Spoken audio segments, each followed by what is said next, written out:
शादी करना आसान है लेकिन तलाक लेना उतना ही ज़्यादा मुश्किल। जी हाँ, शादी के पहले नहीं पता था ये सारी मुसीबतें आएंगी, लेकिन क्या करें, आ गई। अब दोनों ने ही डिसाइड किया, पति और पत्नी ने मिलकर डिसाइड किया कि अब ख़त्म करते हैं इस रिश्ते को। जी हाँ, म्यूचुअल डाइवोर्स यानी आपसी सहमति तलाक, दोनों मिलकर तलाक लेते हैं। तो इसी को हम ज़रा समझेंगे।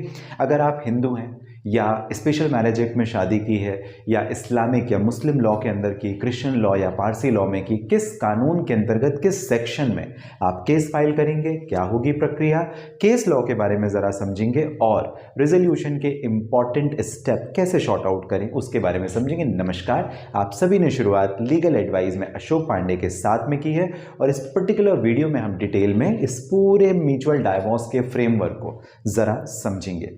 शुरू करते हैं और बात करते हैं आखिर जो म्यूचुअल डाइवोर्स है वो कैसे, आपसी सहमति तलाक दोनों जब तैयार होते हैं। जैसे मान लीजिए आपने शादी की, शादी के बाद आपको पता चला गलत शादी हो गई, जिस व्यक्ति के साथ आपने शादी की वो गलत है और अब आप दोनों का साथ रहना बहुत ही ज़्यादा मुश्किल है। आप दोनों एक छत के नीचे बहुत कोशिश कर चुके लेकिन अब रह नहीं पा रहे, रह नहीं सकते। ऐसी स्थिति में फिर आप डिसाइड करते हैं, आपकी वाइफ, आपका हस्बैंड, दोनों आप लोग मिल करके या फैमिली मेम्बर्स सेटल करवाते हैं और आप डिसाइड करते हैं कि भाई ख़त्म करते हैं। चलिए, अब आप ख़त्म करने के लिए जाएंगे कहाँ? आपको सबसे ज़रूरी बात है कि आप किसी फैमिली लॉयर से कंसल्ट करें। क्यों? क्योंकि आपने अगर नोटरी या ऐसे एग्रीमेंट के थ्रू या पंचायत के थ्रू या वही किसी डॉक्यूमेंट में दोनों ने मिलके साइन कर लिया और तलाक ले लिया, नहीं चलेगा। आप बड़ी मुसीबत में फंस सकते हैं और इसकी कोई भी लीगल वैलिडिटी नहीं है। इस वजह से फैमिली लॉयर को कंसल्ट करें और कोर्ट में आपको म्यूचुअल डाइवोर्स का पिटीशन फाइल करना पड़ेगा। कोर्ट आपको डिक्री या जजमेंट देगा। अगर आप हिंदू लॉ से बिलोंग करते हैं तो आपको सेक्शन 13 याद रखना है। सेक्शन 13B में डाइवोर्स बाय म्यूचुअल कंसेंट का केस फाइल किया जाता है। अगर आपने स्पेशल मैरिज एक्ट में कोर्ट मैरिज की थी तो आप हिंदू लॉ में फाइल नहीं करेंगे, देन आपको स्पेशल मैरिज एक्ट 1954 जिसका सेक्शन 27 और सेक्शन 28 काफ़ी इंपॉर्टेंट है, जहां पर आप कोर्ट में केस फाइल करेंगे। सेक्शन 27 में ग्राउंड्स ऑफ डाइवोर्स यानी किन किन कंडीशंस पर, किन किन आधारों में आप डाइवोर्स के लिए जा सकते हैं उसके बारे में बताया गया है। और सेक्शन 28 म्यूचुअल डाइवोर्स के बारे में बात करता है, आपसी सहमति तलाक के बारे में बात करता है। अगर आप मुस्लिम हैं, अगर आपका जो धर्म है वो मुस्लिम है, उस कंडीशन में आप खुलानामा या मुबारत या तलाक के लिए जाएंगे या फस्ख के लिए जाएंगे और आपस में डिटरमाइन करेंगे, जो कि पर्सनल लॉ, जैसे आप निकाह करते हैं, जैसे आप शादी करते हैं, वैसे ही आपके जो काजी होंगे, मुफ्ती होंगे, वो डॉक्यूमेंटेशन करेंगे और आपको तलाक करेंगे। Because it's a contract, it's a agreement, आप दोनों के बीच में वो कॉन्ट्रैक्ट था जिसे तोड़ने का काम भी वही करेंगे जिन्होंने शादी करवाई। अगर आप मुस्लिम लॉ को बिलोंग करते हैं, अगर आप क्रिश्चियन हैं तो आपके लिए क्रिश्चियन मैरिज एक्ट 1872 का जो कानून है और सेक्शन 10A आपको ध्यान रखना है म्यूचुअल डाइवोर्स के केसेस के लिए। Parsi marriage law and divorce act है पारसीज के लिए, जिसमें सेक्शन 32 ग्राउंड्स ऑफ डाइवोर्स की बात करता है। म्यूचुअल डाइवोर्स की प्रक्रिया क्या होती है, ज़रा हम उसे समझते हैं। म्यूचुअल डाइवोर्स में जो भी सेटलमेंट है, चाहे शादी का आपका 1 या 2 साल हुआ है या 20 साल हुआ है, प्रोसेस थोड़ा सेम रहेगा। ज़रा आप समझिए। प्रोसेस ये है कि हस्बैंड एंड वाइफ दोनों ही डिटरमाइन करेंगे कि भाई हमारे क्या लेने देने हैं एक दूसरे के साथ में, बच्चे किसके साथ में रहेंगे, अगर बच्चे हैं तो प्रॉपर्टी किसको कितनी मिलनी है, दोनों डिसाइड करेंगे। मेंटेनेंस का क्या होगा, बच्चों के आगे के एजुकेशन का या फाइनेंशियल अरेंजमेंट्स क्या होंगे, ये सारी दोनों आपस में ही डिसाइड करते हैं। डिसाइड करने के बाद में वो एक अग्रीमेंट बना सकते हैं जिसे हम मेमोरेंडम ऑफ अंडरस्टैंडिंग या प्रॉपर अग्रीमेंट या कंसेंट टर्म बोल सकते हैं डाइवोर्स के लिए। और इसके साथ ही एक पिटीशन ड्राफ्ट की जाती है जिसे हम म्यूचुअल डाइवोर्स पिटीशन भी कहते हैं। ये पिटीशन आपने कोर्ट में प्रेजेंट करना है। At the time of presentation कुछ डॉक्यूमेंट्स की रिक्वायरमेंट होगी, जिसमें आपका आधार कार्ड, आपका पैन कार्ड, ID और आपका एड्रेस प्रूफ के लिए रिक्वायरमेंट है। और शादी का आपको सर्टिफिकेट, अगर सर्टिफिकेट है तो, या आपका इनविटेशन कार्ड या वेडिंग फोटोग्राफ, इस तरीके के डॉक्यूमेंट्स आपको प्रोड्यूस करने होते हैं। विटनेस की कोई रिक्वायरमेंट नहीं है, आपके फैमिली मेंबर्स की कंसेंट नहीं है, ओनली हस्बैंड वाइफ की ही रिक्वायरमेंट या ज़रूरत होती है म्यूचुअल डाइवोर्स के केसेस में। दोनों एक दूसरे के खिलाफ में एलिगेशन नहीं लगाते और रीज़न होता है भाई कंपैटिबिलिटी डिफरेंस है, हम एक दूसरे के साथ में नहीं रह सकते।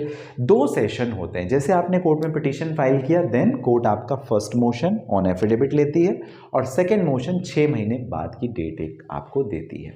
अगर इस 6 महीने के पीरियड को भी ख़त्म आपको करना है और भी जल्दी तलाक लेना है म्यूचुअल डाइवोर्स के थ्रू, उसका भी प्रोविजन है, मैं आपको बताऊंगा, केस लॉ भी बताऊंगा कैसे। फर्स्ट स्टेटमेंट जब आपका होता है, कोर्ट आपको पूछती है आखिर क्यों आप डाइवोर्स लेना चाहते हैं, क्या आपकी टर्म्स कंडीशन है, क्या सेटलमेंट है, इसके बारे में आप और आपका हस्बैंड दोनों बताता है और आपको मीडिएशन के लिए भेजा जाता है, जिससे अगर आपने गुस्से में आकर के ये फैसला लिया है तो हो सकता है जो फैमिली कोर्ट में ही मीडिएटर है वो आपको समझाइश दे सके, और फिर भी अगर आपको डाइवोर्स लेना है तो कोई कुछ नहीं कर सकता। कोर्ट आपको एक अगली डेट सेकेंड मोशन के लिए दे देती है, सो डैट आप सोच सको। मान लीजिए 6 महीने का आपको समय मिला, आप सोच सको, समझ सको कि आखिर गलती में तो आप डाइवोर्स नहीं ले रहे हो, जल्दबाजी में तो नहीं ले रहे हो, लेकिन फिर भी 6 महीने के बाद भी अगर आपका डिसीजन वही है जो 6 महीने पहले था, तो कोर्ट सेकेंड मोशन आपका स्टेटमेंट रिकॉर्ड करके आपको डाइवोर्स का डिक्री और जजमेंट प्रोवाइड करती है और अब आप अलग अलग हो चुके हैं। आपका डिवीजन प्रॉपर्टी से रिलेटेड, बच्चों की परवरिश से रिलेटेड, बच्चों के विजिटिंग एक्सेस राइट या परमानेंट कस्टडी से रिलेटेड, वो सारे सेटलमेंट आपने जो कंसेंट टर्म में लिखे थे उसी के हिसाब से चलेगा और फाइनली जो जजमेंट कोर्ट पास करती है उसमें कोर्ट लिखकर आपको देती है। इसके साथ अब हम ज़रा जजमेंट की बात करते हैं, क्योंकि आपका केस 6 महीने में ख़त्म हो गया। अगर आपको इससे कम भी करना है, पीरियड कम करना है, भाई 6 महीने बहुत ज़्यादा समय, हमें तो 3 महीने 2 महीने में ख़त्म करना है, तो फिर Naveen Kohli versus Neetu Kohli AIR 2006 supreme court page number 1675 ये जजमेंट ध्यान रखना है, जहाँ पर कोर्ट ने रिकॉग्नाइज किया कि इरिट्रेबल ब्रेकडाउन ऑफ मैरिज भी एक तरीके का वैलिड ग्राउंड है तलाक के लिए। और Sarla Mudgal versus union of India AIR 1995 supreme court page number 1531 में भी बताया कि बायगेमी होती है, यानी दूसरी शादी कर रखी है, ये भी एक पर्सनल लॉ के हिसाब से आपका डाइवोर्स का आधार तो बनता ही है। म्यूचुअल डाइवोर्स के लिए भी आप जा सकते हैं अगर ऐसा कुछ केस है तो। और नवीन कोहली वर्सेस नीतू जो पहले मैंने आपको जजमेंट बताया, वहाँ पर वेव ऑफ का भी कि जल्दी अगर आप करना चाहो तो इसमें ऑनरेबल सुप्रीम कोर्ट ने कुछ गाइडलाइंस दी थी, वो गाइडलाइन को कंप्लाई करते हुए आप अपने पीरियड को भी कम कर सकते हैं। जो 6 महीने का पीरियड है आप जल्दी भी अपना कर सकते हैं। फिर भी कुछ रिजोल्यूशन स्टेप्स आपको ध्यान रखने चाहिए अगर आप तलाक में जाना चाहते हैं। उसके पहला आपको एक फैमिली लॉयर से ज़रूर एडवाइस लेनी चाहिए। सेकेंड ओपिनियन भी आप ज़रूर ले लें, लेकिन ले लें, ये ज़रूरी है। हो सकता है आप कुछ गलती कर रहे हो, प्रोफेशनल है, आपको सही एडवाइस दे सकेंगे। अगर आप मुझे बात करना चाहते हैं, इस वीडियो के डिस्क्रिप्शन में डिटेल है, लिंक है, जहाँ से डायरेक्टली आपकी और हमारी इस पर्टिकुलर टॉपिक यानी डाइवोर्स या किसी भी लीगल टॉपिक पे हो जाएगी बात।